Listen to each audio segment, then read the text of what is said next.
家的分享，让我们能够得益处、得帮助，也为我们还没有到我们当中的弟兄姐妹，保守他们在路程上都平安，并且能够来到我们当中，都能够与我们一起来敬拜。主也纪念没有办法来到我们当中的弟兄姐妹，保守他们也十分的蒙恩。他们无论在工作、读书或在任何地方，都保护他们平安，也蒙恩。为所有的设备器械献上祷告，所有的人员运动的安排也照主你的旨意来进行。感谢你垂听的祷告，祝福我们在你的里面蒙恩。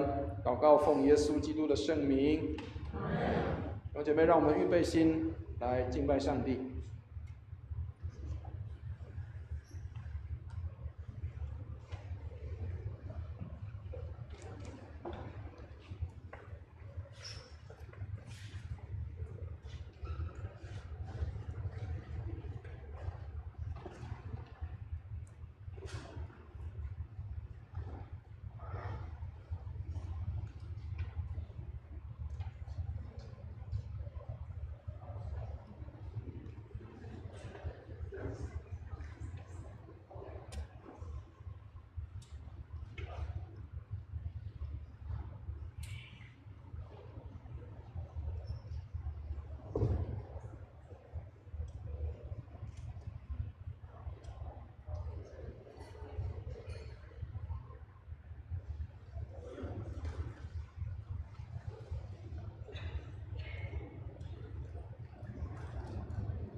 弟兄姐妹平安。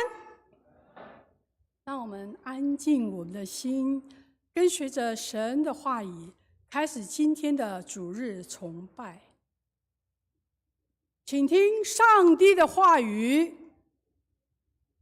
主啊，求你怜悯我，因我终日求告你。主啊，求你使仆人心里欢喜，因为我的心仰望你。主啊，你本为良善，乐意饶恕人，有丰富的慈爱，是给凡求告你的人。让我们双手合十，同心来祷告。我们敬爱的主，我们要尽心、尽性、尽意、尽力来爱你。让我们用你真理喂养我们的心灵，让你的美丽洁净我们的想象力，让你的爱敞开我们的心门，让我们为你的使命献上我们的意志。让我们日日勤读圣经，让你的话语成为我们一生的帮助。也让我们常常祷告，因为我们知道，无论我们身处何处，你都看顾着我们，陪伴着我们，我们的帮助都从你而来。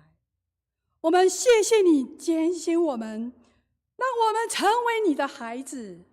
我们这一生一世都要在你的恩典当中度过。谢谢你，也请你敞开我们的心，我们的耳，在今日的敬拜中聆听你所要告诉我们的恩典。谢谢你，这是孩子的祷告，是奉靠主耶稣基督之名求的，阿们。会众请站立，让我们用诗歌来赞美我们的神，你真伟大。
我们的信仰。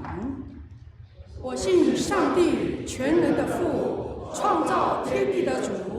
我信我主耶稣基督，上帝的独生子，因圣灵感应，由童贞女玛利亚所生，在本丢比拉多手下受难，被钉于十字架，受死，埋葬，降在阴间，第3天从死人中复活升天，坐在全能父上帝的右边，将来必从那里降临，审判活人死人。我信圣灵，我信圣而公之教会，我信圣徒相通，我信罪得赦免，我信身体复活，我信永生。阿们。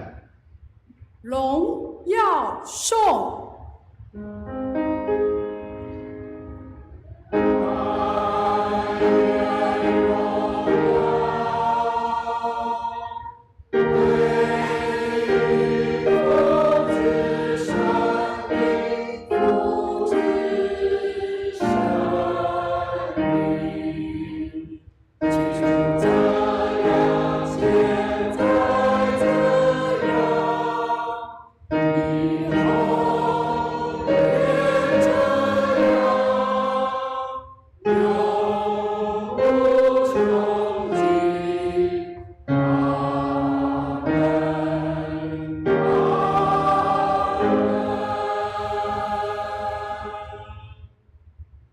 请坐。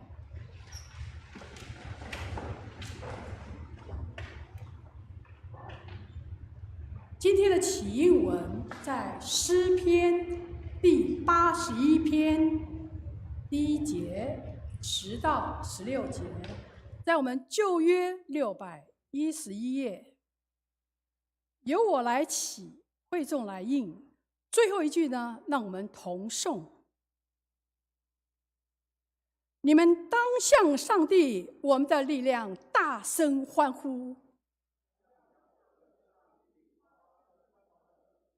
我是耶和华你的上帝，曾把你从埃及地领上来。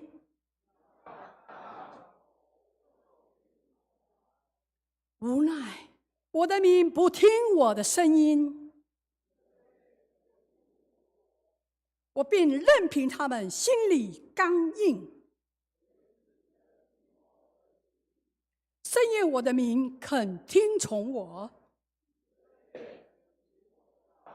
我便速速制服他们的仇敌。恨耶和华的人必来投降。一起来，他也必拿上好的麦子给他们吃，又从磐石的叫他们饱足。公道，让我们一起来关心这个世界。让我们一起来祷告。我们一位东欧国家亚塞拜然祷告，让基督教的信仰能够进入他们的生活文化中，也让他们的国家百姓能够更认识基督教的信仰。我们也为台湾卫理公会北义教区的林口布道所廖秀清传道来祷告，为教会的奉献充足，教会在当地更加的得人，牧者同工身心的健康祷告。我们也为新学联及新学校的儿童及青少年来祷告，愿主赐给他们新的展望和学习。我们也为所有的老师、教导者，求主赐福给他们智慧和力量，帮助他们教导学生，并塑造他们的品格。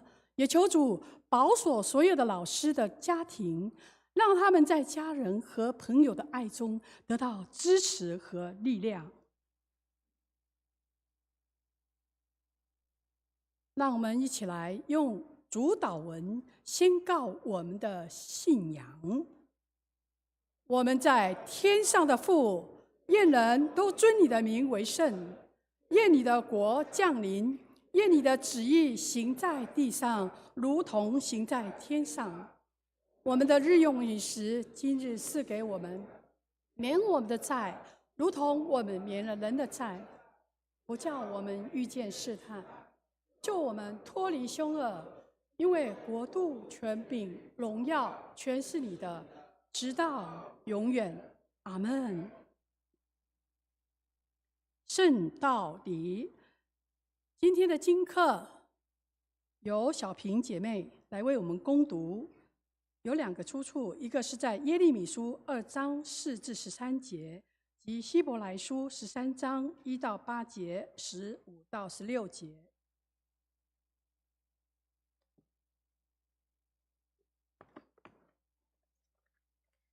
今天的第一处经课记载在耶利米书2章4到13节，在教会圣经旧约的830页。按道由我来为大家攻读耶利米书2章4节：雅各家、以色列家的各族啊，你们当听耶和华的话。耶和华如此说：你们的列祖见我有什么不义，竟远离我，随从虚无的神，自己成为虚妄的呢？他们也不说，那领我们从埃及地上来，引导我们经过旷野、沙漠，有深坑之地和干旱死荫，无人经过、无人居住之地的耶和华在哪里呢？我领你们进入肥美之地，使你们得吃其中的果子和美物。但你们进入的时候，就玷污我的地，使我的产业成为可憎的。祭司都不说，耶和华在哪里呢？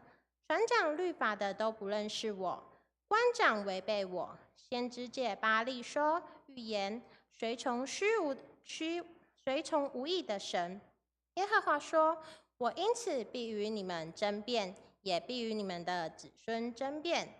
你们且过到基提海岛去查看，打发人往基达去留心查考，看曾有这样的事没有？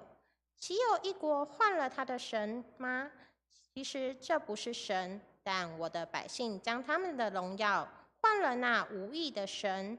诸天哪，要因此惊奇，极其恐慌，甚为凄凉。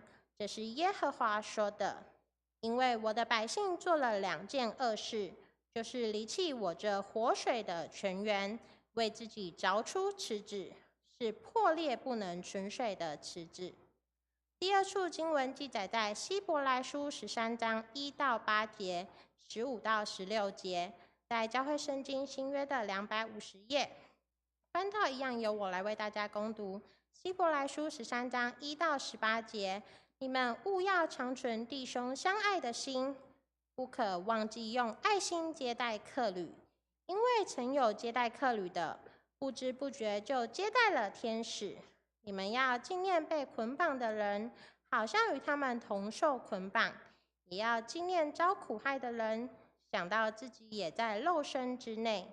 婚姻人人都当尊重，床也不可污秽。因为苟合行淫的人，上帝必要审判。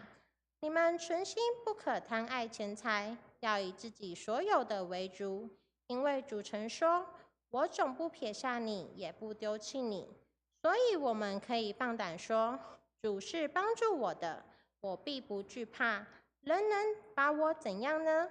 从前引导你们传上帝之道给你们的人，你们要想念他们，效法他们的信心，留心看他们为人的结局。耶稣基督昨日、今日一直到永远是一样的。15节，我们应当靠着耶稣，常常以颂赞为祭献给上帝，这就是那承认主名之人嘴唇的果子。只是不可忘记行善和捐书的事，因为这样的祭是上帝所喜悦的。以上是今天的经课。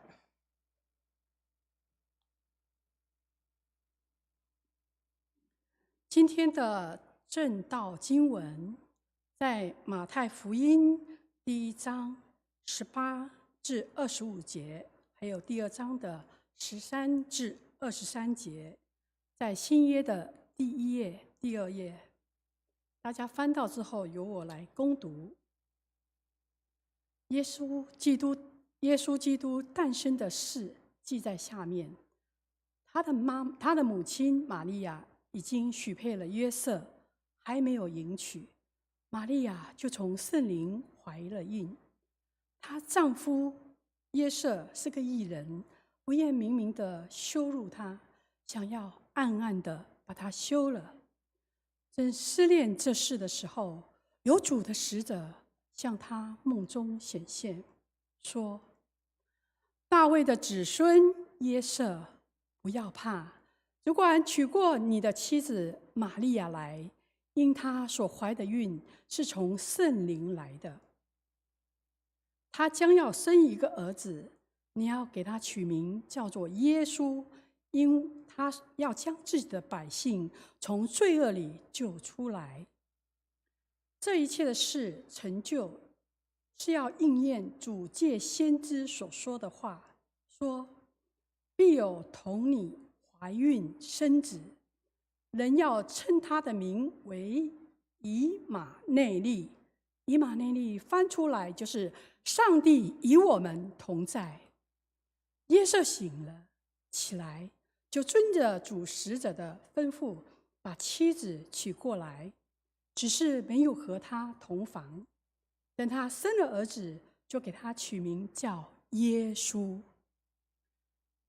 他们去后，有主的使者向约瑟梦中显现，说：“起来，带着小孩子同他母亲逃往埃及，住在那里，等我吩咐你，因为希利必寻找小孩子，要灭除他。”约瑟就起来，夜间带着小孩子和他母亲往埃及去，住在那里，直到希利死了。这是要应验主借着先知所说的话，说：“我从埃及招出我的儿子来。”希利见自己被博士愚弄，就大怒，差人将伯利恒城里并市境所有的男孩，照着他向博士仔细查问的时候，凡2岁以里的都杀尽了。这就应验了先知耶利米的话，说：“在拉玛听见嚎啕大哭的声音，是拉结哭他儿女，不肯受安慰，因为他们都不在了。”希利死了之后，有主的使者在埃及向约瑟梦中显现，说：“起来，带着小孩子和他母亲往以色列地去，因为要害小孩子性命的人已经死了。”约瑟就起来，把小孩子和他母亲带到以色列地去。只因听见亚基老接着他父亲希利做了犹太王，就怕往那里去，又在梦中被主指示，便往加利利境内去了。到了一座城，名叫拿撒勒，就住在那里。这是要应验先知所说的，他将称为拿撒勒人的话了。以上是主的话语。诗班献诗。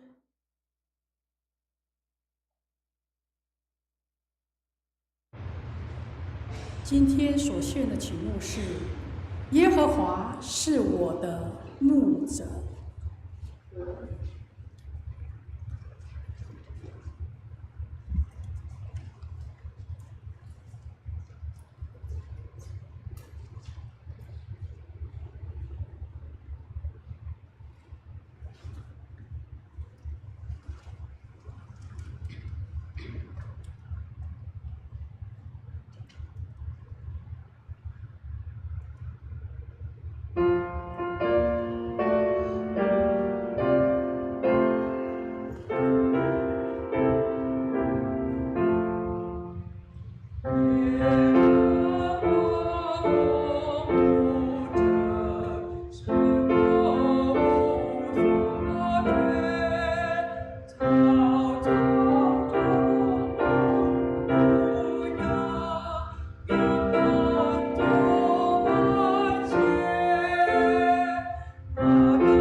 正道。以下的时间，我们交由伯特利家园的主任吴志文教师来为我们过今天的正道。今天的题目是“有梦最美，主梦踏实”。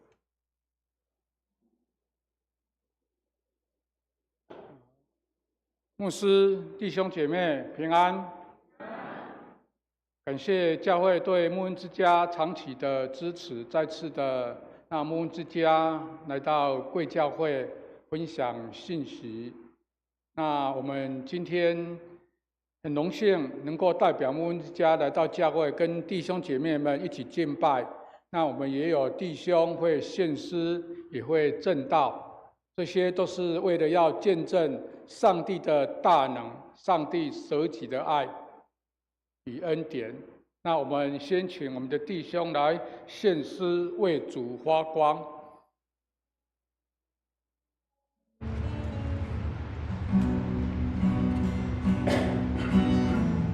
主耶稣，我爱你，因为你为我舍弃了自己。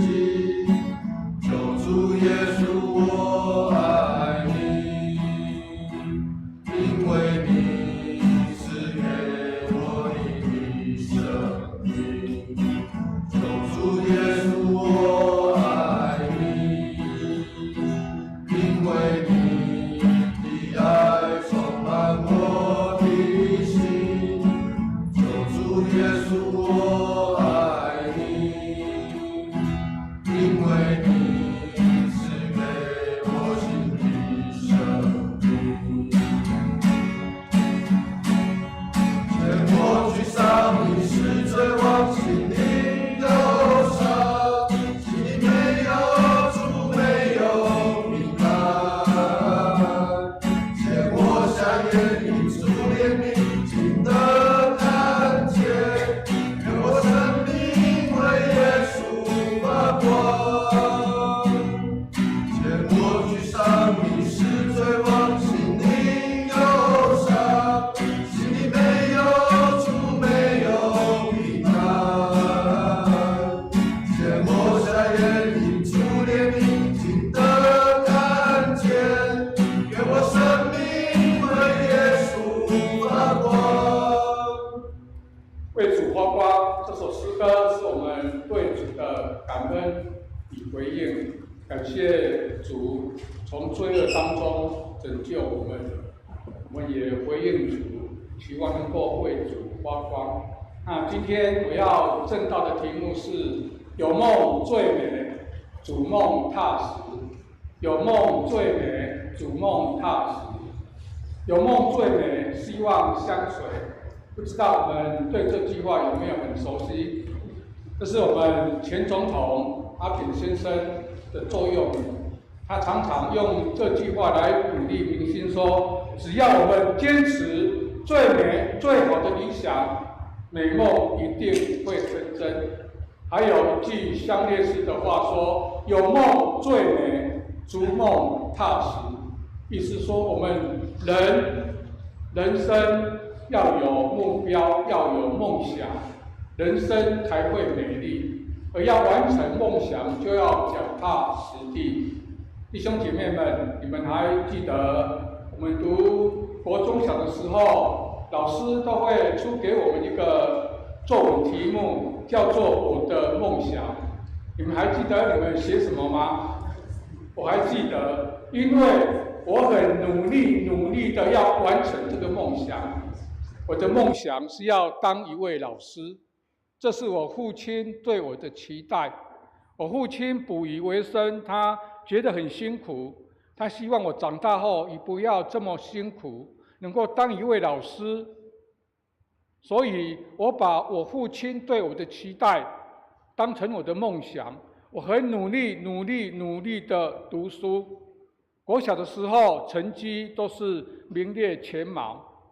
国小毕业，我们老师给我的总评语是品学兼优，具有运动天分。看起来不像哦，因为我讲的一口流利的台湾国语，因为这也是我的兴趣之一。那我父亲也对我蛮有期待的，他不希望我留在乡下读书，在台南市找了一所列有升学率的学校让我就读。所以我每天早上呢，我就要骑3公里的脚踏车到高雄还有台南的交界处，再搭30分的公车到学校就读。不管刮风下雨都一样。虽然辛苦，但是我为了完成我的梦想，我愿意。可惜不久后，我交到不好的朋友，常常的翘课。后来我父亲知道了，就把我转学回茄萣国中，就编在放牛班。那这个时候，我要当老师的梦想呢就破灭了。那我加入田径队，虽然没有什么成绩，但田径教练对我鼓励有加。他说我很有运动天分，只要好好的练习，假以时日，一定会有好的成绩。我把这句话听进去了。所以我为了完成我的梦想呢，我就是要当一位田径教练，那也算是一位老师。我就升学读高中。读高中的时候加入田径队，白天已经被教练操得精疲力尽了。晚上的时候队友都在休息，我布鞋穿着，我就继续的苦练。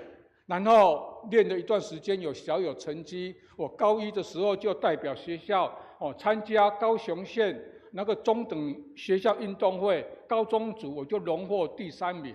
那个时候我对我的梦想呢又充满着希望。但是后来我因为运动伤害，我就办理休学了。那要当田径教练的梦想也破灭了，我就回到乡下。回到乡下也不务正业。我看我们乡下的很多年轻人，他们也没有工作，然后还戴劳力士，还每天穿着名牌，我就每天跟他们混在一起。所以那个时候我有一个梦想，我就是将来我要在黑社会能够呼风唤雨。后来呢，我因为吸毒的关系，在黑社会呼风唤雨的梦想也破灭了。因为黑社会最禁忌的就是吸毒的人，因为吸毒的人没有义气，出卖朋友，所以我就开始吸毒。吸毒以后，每天一开始觉得很快乐，后来觉得痛苦。每天为了毒品，过没有尊严的生活，要跟朋友低声下气。没有尊严的生活，自己痛苦，家里的人也痛苦，然后想戒又戒不掉。那个时候，我有一个梦想，我的梦想呢，不是要当大药头、大毒枭，我的毒品很多，我就不用看人家脸色了。我的梦想是我要戒毒。我如果能够把毒品戒掉，不知道有多好。我用很多的方法要戒毒，但是却没有办法戒掉。今天同工带我们所读的经文是记载耶稣基督的出生。耶稣基督出生的时代，犹太人他们被罗马政府所统治。那个时候，犹太人他们有一个梦想，他们虽然被统治，但是他们仍然深信靠上帝，相信上帝所应许的弥赛亚一定会来拯救他们，脱离罗马政府的统治。可惜他们对弥赛亚错误的认知，他们以为是政治上的弥赛亚来带领他们脱离罗马政府的统治，但是上帝所应许的弥赛亚却是要将人从罪恶当中拯救出来。而上帝要完成他的救赎计划，他也愿意使用人，但是呢，要人先愿意让上帝的心意在他的身上成就。而在当时呢，上帝就拣选了约瑟还有玛利亚。很特别的是，上帝是用梦向玛利亚还有约瑟启示上帝在他们生命当中的心意，然后有用梦呢一步一步的引导约瑟走在上帝的心意里面，最后透过耶稣基督降世为人，在十字架上为世人钉死在十字架上，完成他的救赎计划。那我们今天要从这段经文来看，约瑟他的梦想是什么？那又是如何的完成呢？也透过今天的经文，我们要来思考，上帝喜悦我们做怎样的梦想？那我们又是要如何的完成呢？在这段经文当中，我们看到约瑟他很爱做梦，他做了4个梦。第一个梦记载在第1章，第1章经文说，约瑟是一个义人，义的意思就是正确、公正、合理。那古代中国文化有句话说，义者宜也。所以就这个层面来讲，只要一个人做事合理公正，那他也算一个义人。而当时呢，约瑟他面对一件事情，就是他未过门的妻子怀孕了。对于这件事，约瑟只要依照当时律法的规定，在公开的场合写休书给玛利亚，然后跟他离婚，那他也算是一个义人。但是经文当中我们看到，约瑟他并没有这样做。他虽然以为玛利亚对他不忠，但是他仍然顾虑着玛利亚，不愿在公开的场合明明的羞辱他，想要暗暗的把他休了。但问题是，就算他暗暗的把他休了，玛利亚的肚子会不会一天一天的大？孩子还是会出生，玛利亚还是会一样要面对那个羞辱。所以约瑟呢，就为了这件事情呢，就非常的苦恼。他为了想这件事情呢，彻夜难眠。好不容易睡着了，他做了一个梦。梦中呢，上帝的使者告诉他说，大卫的子孙约瑟不要怕，只管娶玛利亚过门，因为他所怀的孕是从圣灵承孕。我想约瑟听到这句话的时候，他里面一定非常的挣扎，因为孩子不是他的，上帝要他做父亲。而且呢，他虽然跟玛利亚都知道这个孩子是从圣灵承孕的，但是那些旁边的左邻右舍，他们知不知道？不知道。所以他们将来一定会面对那些三姑六婆的指指点点，所以使约瑟非常的挣扎。但很快的，上帝的使者又告诉约瑟说，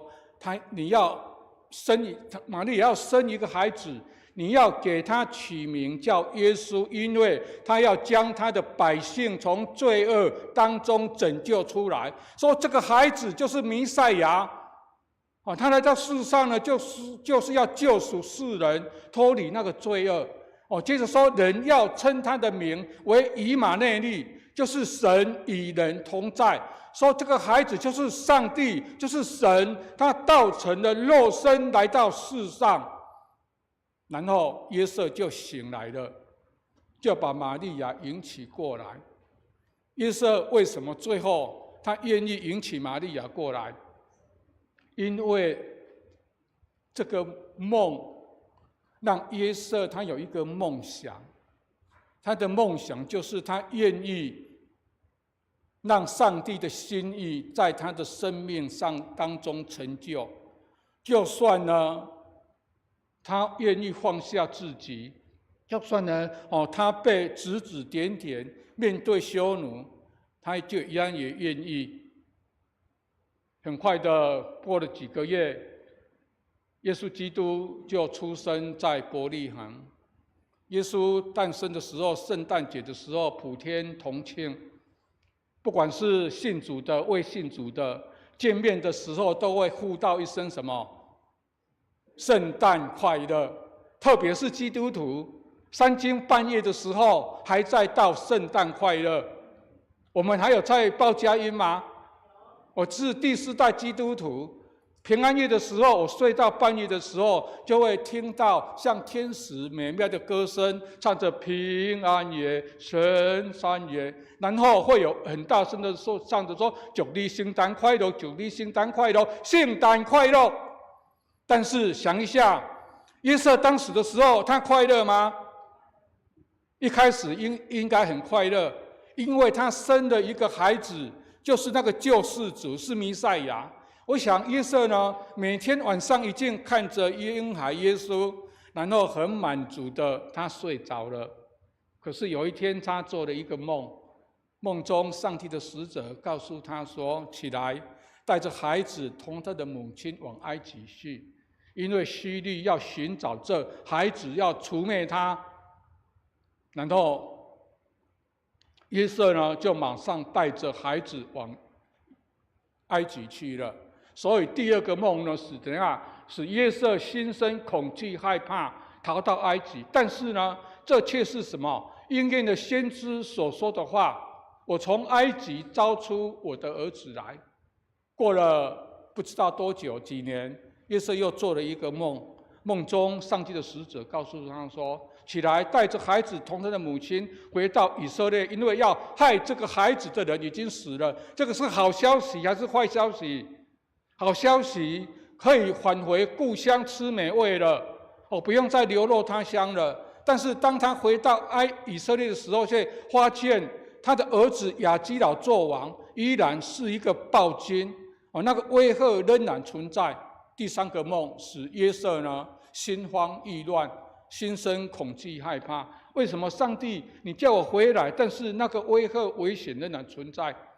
但很快的他又做了一个梦，梦中上帝的使者告诉他说：“起来，带着孩子同母亲到加利利的境内。”他们又再一倍的很快的行李整理一下，落叶的就狼狈的逃生，来到了加利利的地方。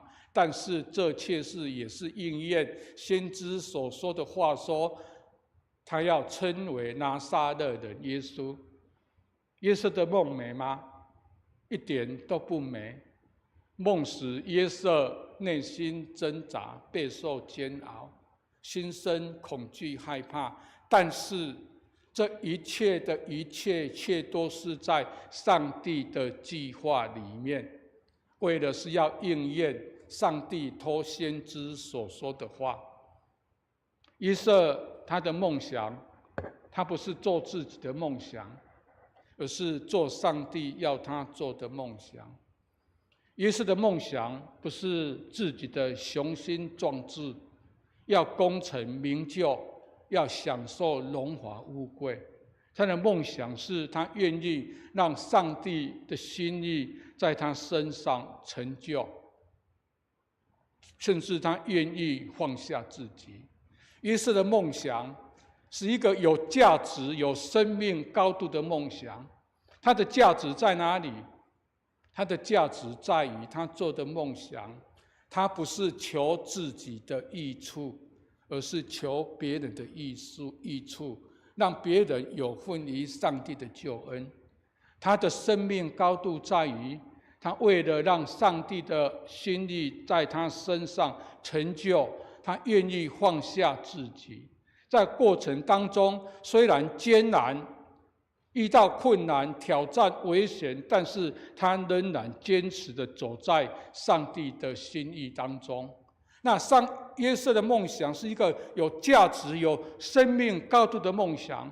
那他是如何能够完成的？是因着与主的同在，有主带领他们，与主同在。约瑟能够完成梦想，是因着主与他同在，指引他们，然后使他呢能够胜过那个内心的挣扎煎熬。他愿意放下自己，让上帝的心意在他生命当中成就。约瑟能够完成他的梦想，是因着主与他同在，使他的克服呢内心的恐惧害怕，胜过了强权的欺压威吓，最后成就上帝在他身上的旨意。约瑟能够完成他的梦想，是因着主与他同在，主给他力量，给他勇气，他才能够完成的。除了主的同在以外，还有一个很重要的是，约瑟能够完成他的梦想，是因为他愿意有顺服上帝的生命。他有愿意顺服上帝的生命，上帝叫他做什么，他就做什么。弟兄姐妹们，还记得我刚刚所讲我的梦想是什么吗？我要当老师，我很努力的读书，我没有完成。我要当田径教练，我很认真，我比别人较认真、较打拼，我嘛无法度完成。我要在黑社会呼风唤雨，我也没因吸毒没有办法。我要戒毒，我用很多的方法戒毒，在医院、诊所不知道几十次，或是隔离环境。或是为了戒毒，在监狱4次出来都没有办法戒毒，一直到我到牧恩之家，我对信仰有进一步的认识。我刚刚讲说我是第4代的基督徒，耶稣基督复活，为我们世人钉死在十字架上的故事，我听了不下100次。我也相信耶稣是神，但是我心里没有什么感觉，因为我想说他是神，被钉在十字架上又死里复活了，他应该没有什么痛苦才对吧？但是当我到牧恩之家，我对信仰有进一步的认识，我才知道耶稣是神，他也确实道成肉身来到世上，成为人。要看到电影《受难记》的时候，我才领受到耶稣竟为了我们世人，为了我，竟然是受了这么极大的痛苦，而且是为了我这样一个罪人。所以我那个时候就降服在上帝的面前，降服在耶稣的面前，我就回应耶稣，回应上帝。我满期以后，我要留下来陪伴后面的弟兄。到现在我已经有23年、24年没有再吸毒，请问我要戒毒的梦想有没有完成？还在进行当中，因为戒毒是一辈子的事，戒毒要一辈子终身的信靠上帝。如果有一天我要觉得自己行，要走自己的路了，我离开了上帝了，我又会很快的恢复过去的生命情况。虽然我不能够当老师，也不能够当田径教练，但现在我是一个传道人，是一位教师。那对我个人来讲，我觉得当一个传道人、教师比当老师、当田径教练还有价值。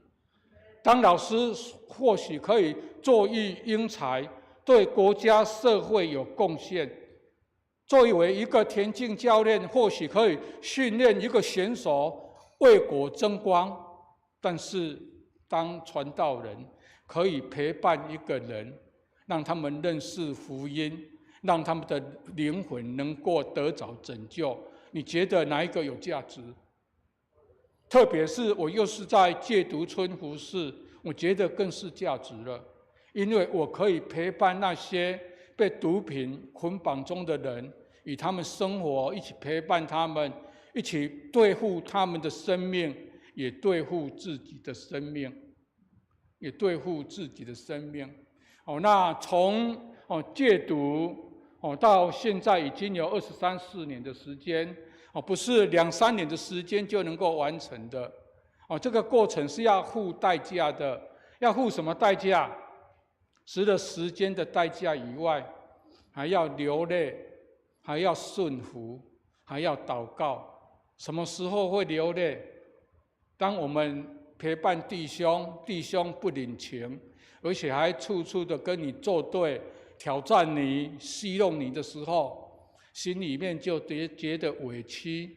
委屈的时候，就跑到车上，门关着，在这边流泪，告诉上帝为什么是这样。我服侍你，我为要陪伴弟兄，他们为什么要这样对我？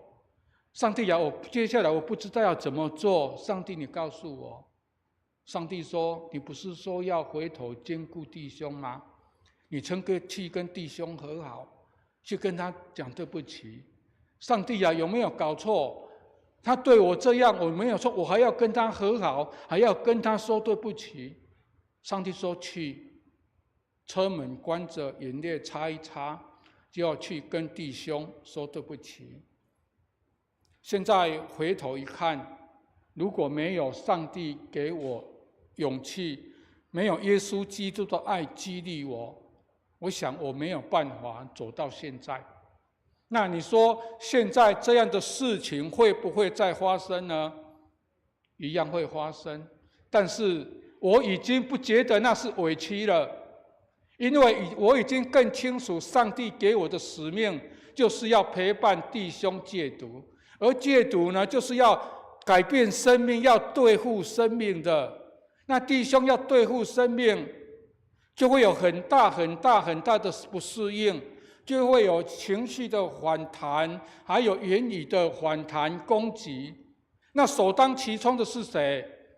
就是同工。所以同工呢，一定要在陪伴过程当中要操练自己的生命，更有耐心、更有爱心的来陪伴弟兄。所以有一句话说：戒毒难，陪伴人戒毒更难。但是就是因为困难，因为难，才能够越显示说这个工作是一个有价值的工作。就是因为难，我们更体会到这是一个上帝荣耀的呼召。一个这么难的工作，他竟然呼召我们这群过来人来做这样的工作。那现在我的梦想是什么呢？我的梦想就是持续的做一个有价值、有生命高度的梦想，而且有一群的同工，我们一起在做这个梦想。这张图片是我们牧恩的同工几年前到礁溪洗温泉的时候所照的相片。通常呢，如果到这种场合，我们的同工一进到哪一个池子，那个池子的人马上跑光光，因为他们想说这个是哪里来的凶神恶煞，等一下不知道会发生什么事情。那确实是这样。我们过去确实是凶神恶煞，因为我们的梦想就是要在黑社会呼风唤雨，我们要赚大钱，要享受荣华富贵，所以我们就逞凶斗狠，鱼肉乡民，用不择手段的来赚钱，然后赚到的钱呢，就是放纵情欲、吸毒、酗酒，然后被毒品、酒精捆绑。但是感谢上帝的恩典，带领我们同工来到牧恩之家，我们领受到福音，进入到耶稣基督的爱，我们也愿意为主做一个有价值、有生命高度的梦想。弟兄姐妹们，你的梦想是什么？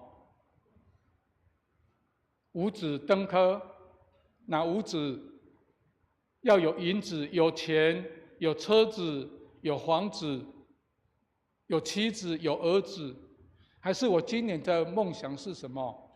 我要好好的学习一个专业，考一个证照，烘焙执照、餐饮执照，或是呢，我今年的梦想，我要登百业中的5座，或是也要到几个国家去旅行，这些都是好的，是我们人正常的生理还有心理的需要。但是今天上帝透过这段经文，呼召我们为主可以再多做一个梦想，做一个有价值、有生命高度的梦想。那我要感谢上帝，因为我们贵教会今年也在做这个梦想。我们的年度目标是什么？考试一下，有没有人记得？看一下那个周报，就是要服侍众人，做主的仆人。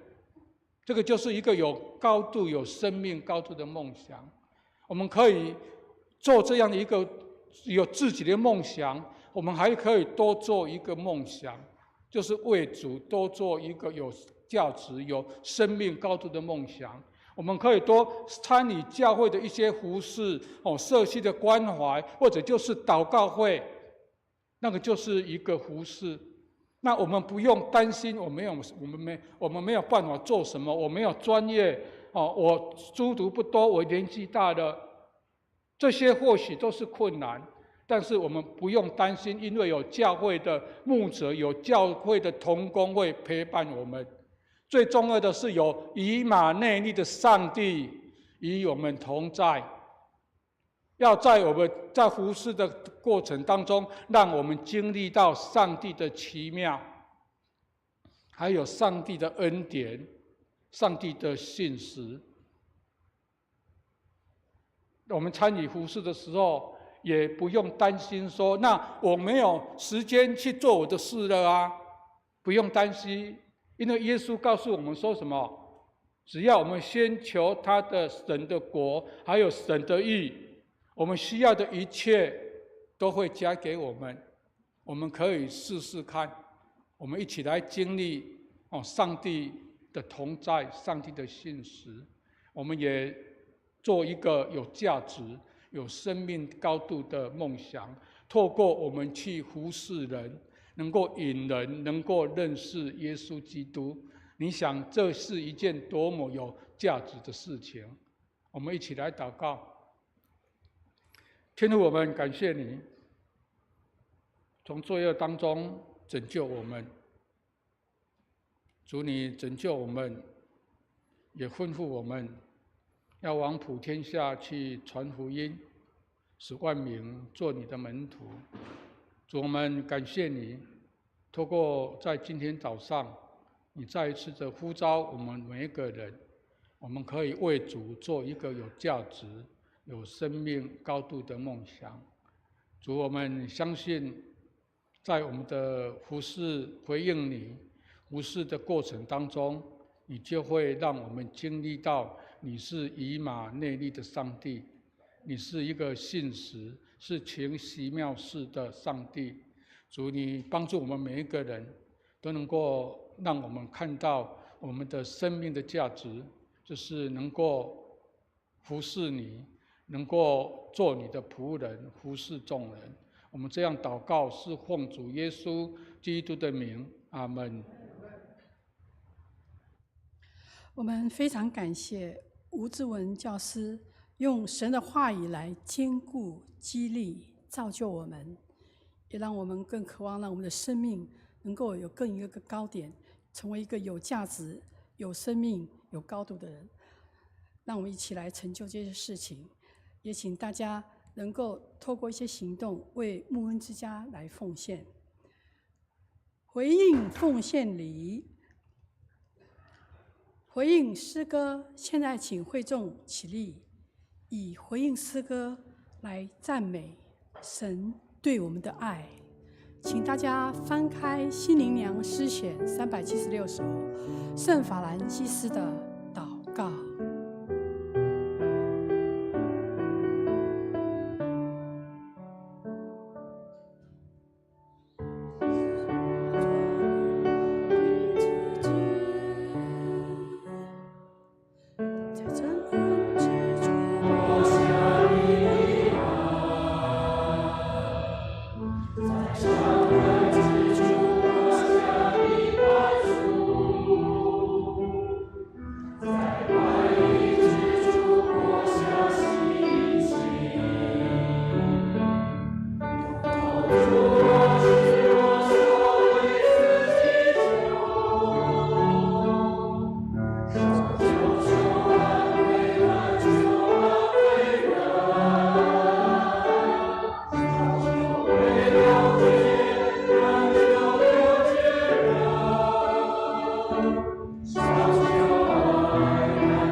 请坐。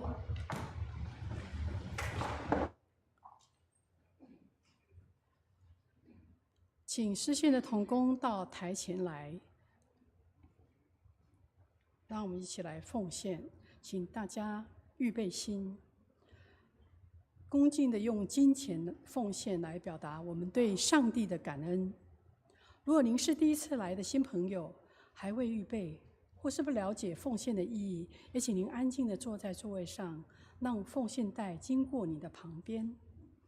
让我们双手合十，一起来做奉献祷告。神啊，我衷心的感谢你，因为我们所拥有的一切都是从你而来。我们有的生命、工作、读书的机会、家庭的生活，都全赖你的恩典所赐下。你配受赞美、感谢。现在我们愿意以金钱奉献作为祭物献给你，这一切原本就是属于你的，我们甘心乐意的献上，愿你悦纳。求你同时赐给我们教会有聪明智慧，去应用在你的事工上，叫我们的教会得造就，福音得以兴旺。主啊，我们实在需要你的赐福。谢谢你垂听我们诚心的感谢和祈求，奉靠主耶稣基督之名求，阿们。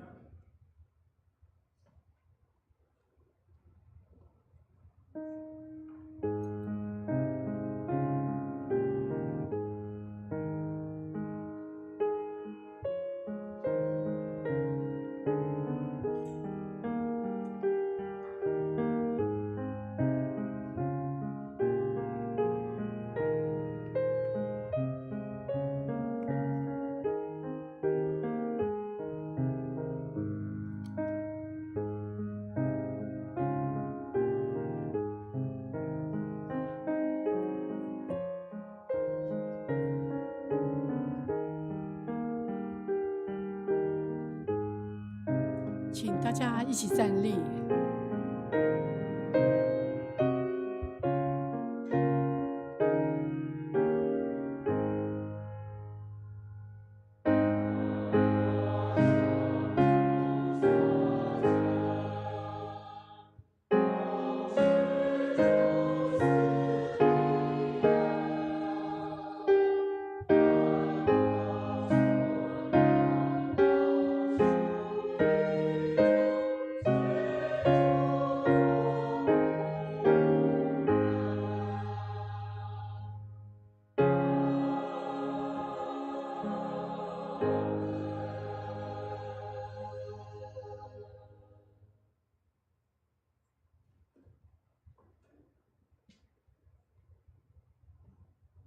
请坐。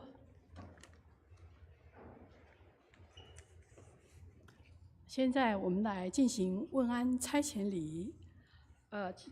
今天呢，有一个朋友是赵鼎弟兄的弟弟吧？赵鼎弟兄，哦，妹妹，对不起，妹妹，贺义群及王文印，贺义群，我们非常的欢迎你哦。他现在是在大道浸信会，哦，还有妈咪王文印女士，王文印是你，对不起，贺玉琴是妈妈，对不起，妈咪，对不起，贺妈妈好，欢迎你，96岁了，上帝赐福给你，太棒了，哇！赵鼎弟兄真是好福气呀，真是非常的有福气、有福的人。谢谢贺妈妈，欢迎你；贺妹妹也欢迎你。哦，艾卡也欢迎你，谢谢你。哦，今天大家都来这边一起享受主恩的滋味。艾卡，欢迎你哦 ！OK， 谢谢你为我们照顾贺妈妈，谢谢。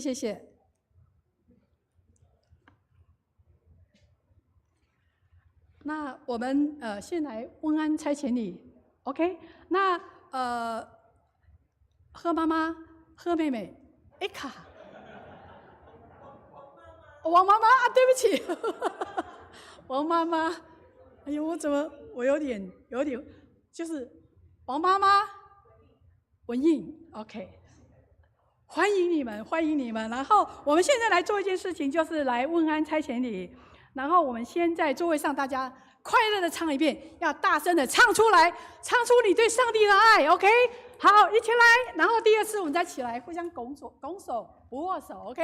一起大家见个面啊，不是见个面，握手，问个安。好，开始。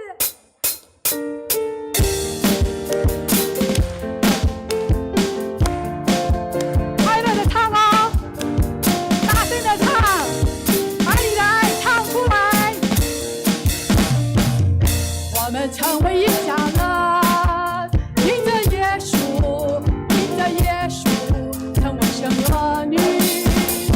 我们成为一家人，因着耶稣，因着耶稣，成为神国的子民。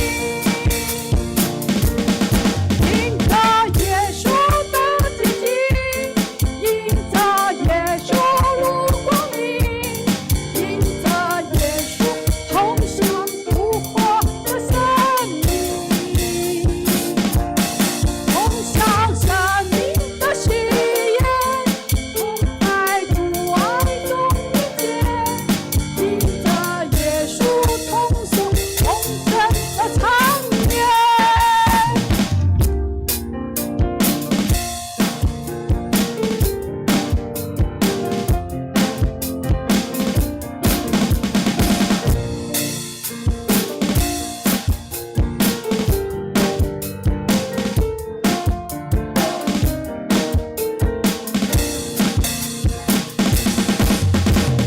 耶稣的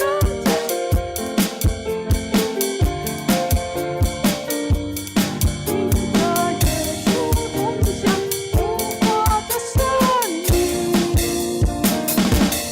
同享生命的喜悦，同在主爱中遇见。因着耶稣同sống同生的长远。好，大家请坐，太棒了，请坐。让我们一起来关心我们教会的事工还有肢体的消息。我们非常非常的欢迎今天来本堂的新朋友，愿上帝赐福给你。我们是一次欢迎，永远欢迎的 ，OK？ 我们也非常感谢穆恩之家的弟兄们来我们教会分享，愿上帝赐福穆恩之家，也请弟兄姐妹们预备心，为机构的事工来代祷及奉献。下个礼拜就是9月份的圣餐主日，也请弟兄姐妹们大家预备心来参加。那9月6号星期六，下个月9月6号下个星期六中午的时候呢，我们会在12点半的时候，在201的教室召开教会9月份的执事会议，也请执事的同工们呢留步参加。那我们9月7号主日之后呢，成人主日学就开始开课了。这个学期有5个课程哦。那我们还是请周老师再来为我们报告一遍。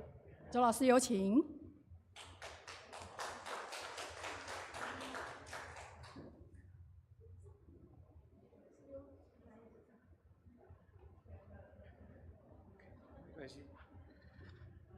各位弟兄姐妹平安。好，上个礼拜有报告过，这个礼拜呢很高兴的再报告一次 ，OK。我们很高兴城主呢今年能够开出5个班级，再加上教会的特别的课程，我们总共有6个班级呢，可以让大家呢在这边获得很好的学习 ，OK。在我介绍这个班级之前呢，我也跟大家讲一下，请问一下大家手上有拿到我们的课程的单子吗？ OK， 好，假设没有呢，我们待会儿可以传一下，或者是到后面去拿。OK， 那我们的周报上面也有一点 ，Alright。好，那么我们这次的教师呢，老师都很坚强。OK， 我们知道我们的传道林基博执事，还有赵少文弟兄、谢慧玲姐妹，他们都是从神学院毕业的，所以呢都有受过很好的造就。然后呢，我们很多老师呢也都还在神学院下面呢，还在学习。那我们也有非常专业的音乐的人。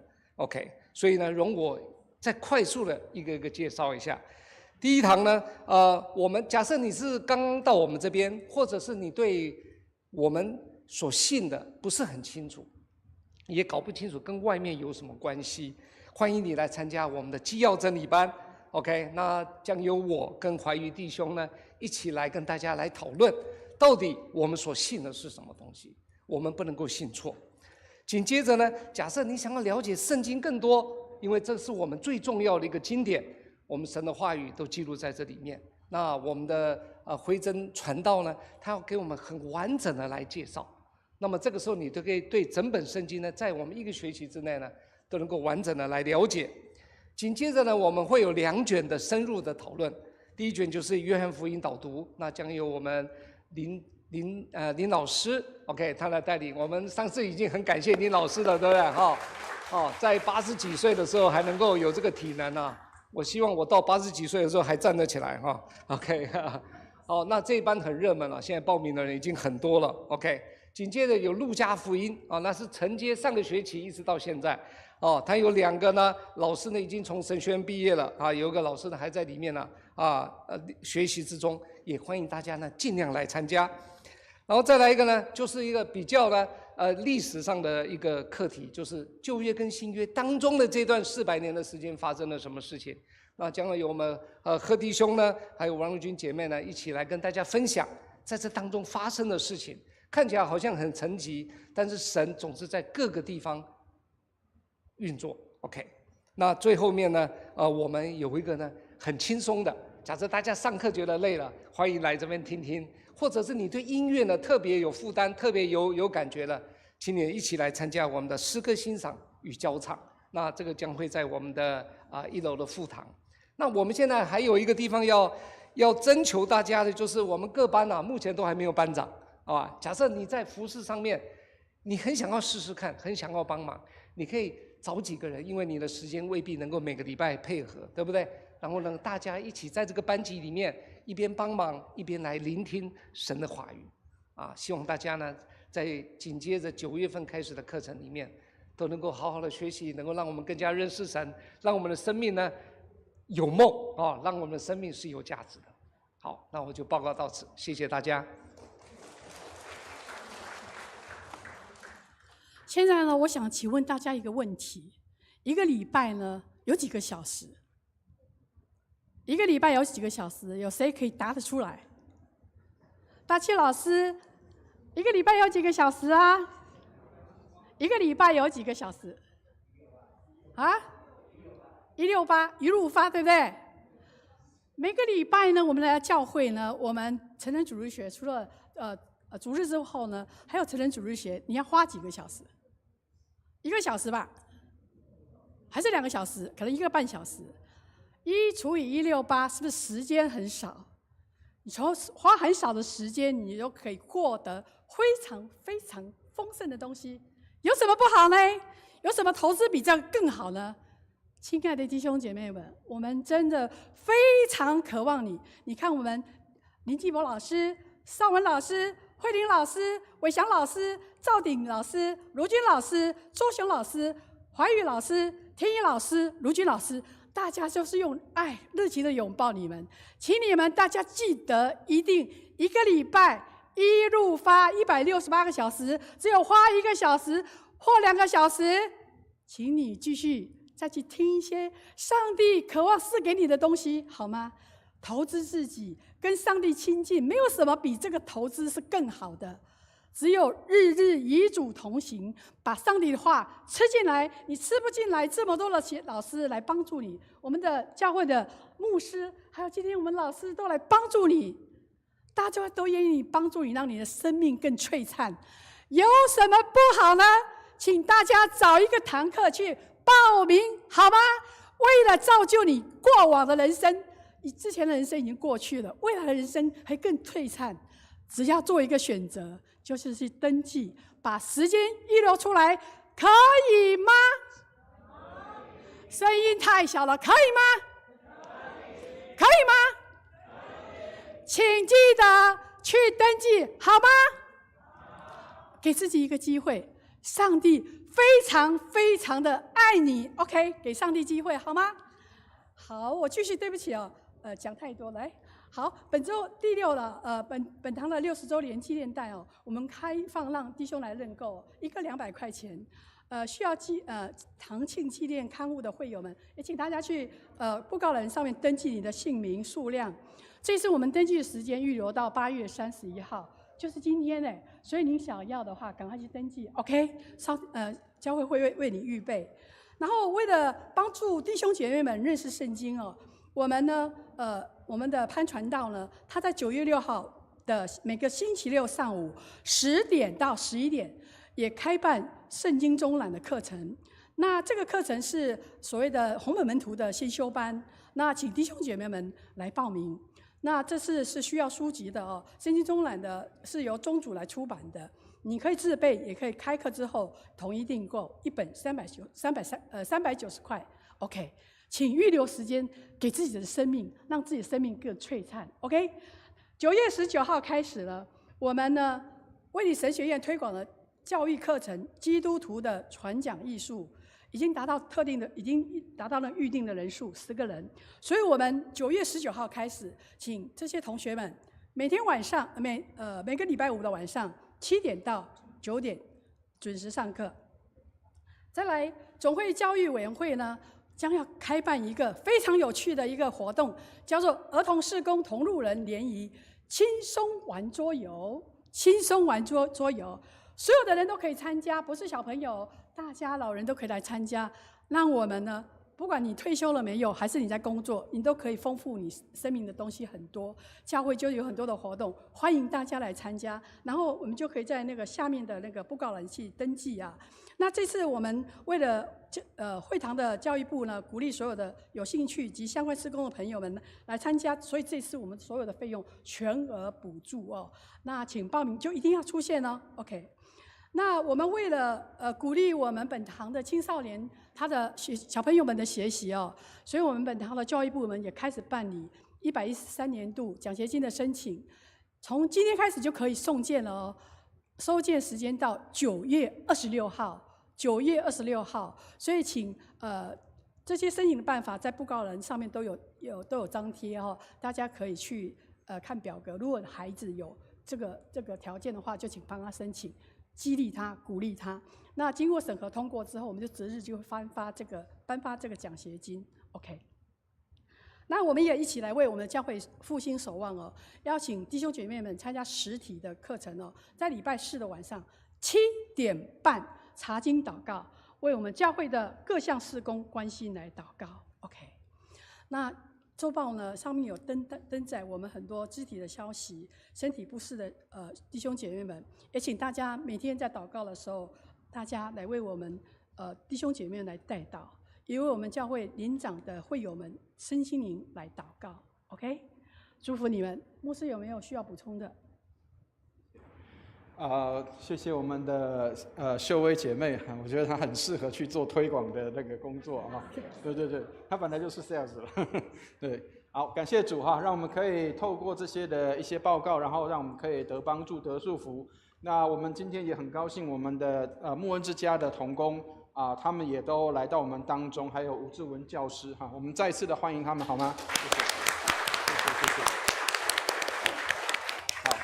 那志文教师刚刚讲得很清楚哈，其实他们戒毒是一生的工作，事实上我们也在做戒毒的工作，我们戒的毒是心灵的毒，我们戒的是那个内心当中那个对上帝或是那个罪的毒，求上帝帮助我们，所以教会也是一个戒毒中心，我们在戒里面那个罪恶跟那些的捆绑，所以求主帮助我们哈，让我们可以在罪恶当中，像今天的经文里面，耶稣把我们从罪恶里能够拯救出来啊。所以我们的会属威斯理他的爸爸Samuel 威斯理他这样说，他说内心真实的见证就是最好的奖章。所以我们的每一位这个牧恩之家的同工都是最好的奖章啊。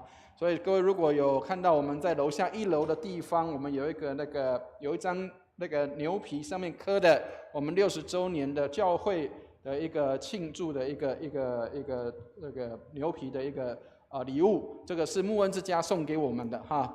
然后上面写牧恩跟那个我们的卫理荣光堂哈。那感谢上帝，我们的有一位小弟兄李牧恩，他说哇上面有我的名字哎啊然后他说这个70周年希望上面写彩恩了啊没关系，就是这个只是笑话而已。好，这是牧师还要介绍我们有2位新朋友也不算新朋友但是刚刚没有介绍到，在爱珠姐旁边有一位徐姐妹这是刚刚没有介绍到的。好，欢迎你欢迎你能够来。还有另外我们很久不算很久了哈，大概5年前我们有一位年轻人也是姓徐，叫徐谦，他回来到我们当中，还有他的妈妈也回到我们当中来哈。好，那徐谦他也今年刚从日本拿到学位回来所以感谢上帝，让我们能够在这边一同的聚会。那他们现在在台北卫理堂，所以我们在卫理会里面，我们大家就是一家人愿上帝的祝福，让我们能够在上帝的恩典当中，我们连结在一起。好，那也为这个我们的这些的报告当中再做一些的补充哈。那请弟兄姐妹，我们尽量能够除了刚刚私会报告的，我们希望能够更多的来做这样的一个成人主日学的教育。我们希望可以在教会里面营造这样的一个气氛，就是不是老师就是学生。我们不单是当老师，我们也自己也能够成为一个学习的榜样。那求主帮助我们，让我们能够教会里面有这样的一个学习做主门徒的这样的一个氛围在我们的当中愿上帝来带领。那特别报告一下，就是我们的教会有安排这个我们的奖学金的这样的一个机制。那这个机制是我们从国中以上都可以来这个申请这个奖学金的部分。那但是请按照这个我们的办法上面的这个做法来进行那希望我们可以鼓励我们的孩子们、年轻人在教会里面可以参与聚会，然后参加服事，能够在我们当中可以有这样的机会，可以来做这个分享来学习，并且能够成长。所以请为我们的年轻人、为我们的孩子来祷告。那我们的辉真传道现在也正在我们的青少年当中来做服事我们的青少年也现在越来越增加，求主帮助，让我们的教会能够成为一个有盼望、一直有年轻人在的一个教会愿上帝来带领。那我们也继续的为教会的各样的事工来祷告。明天开始就是开学日了，那求主帮助，让我们可以为孩子们祷告，让他们可以进到学校里面，可以得到上帝的祝福跟帮助愿上帝来带领。好，以上谢谢。会众请站立。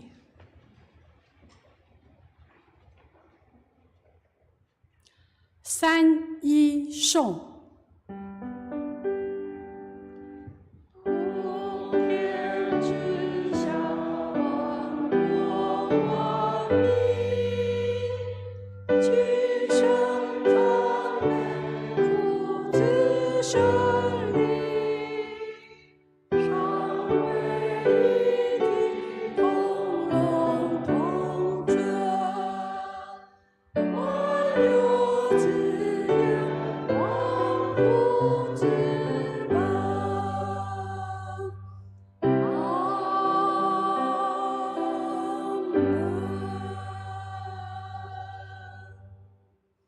请牧师为我们祝福。弟兄姐妹，我们一起来领受祝福。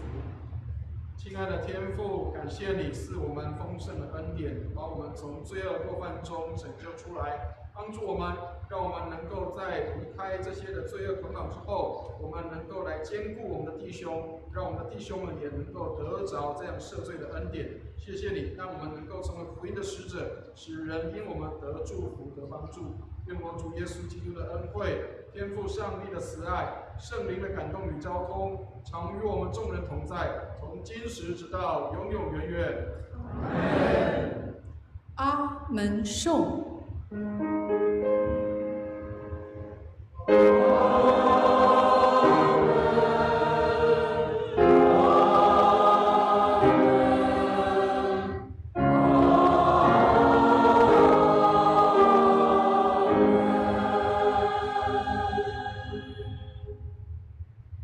请坐。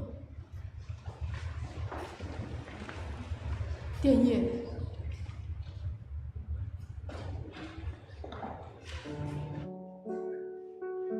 都是您有病痛、忧伤的弟兄姐妹，欢迎到前面来，牧师要为你祷告。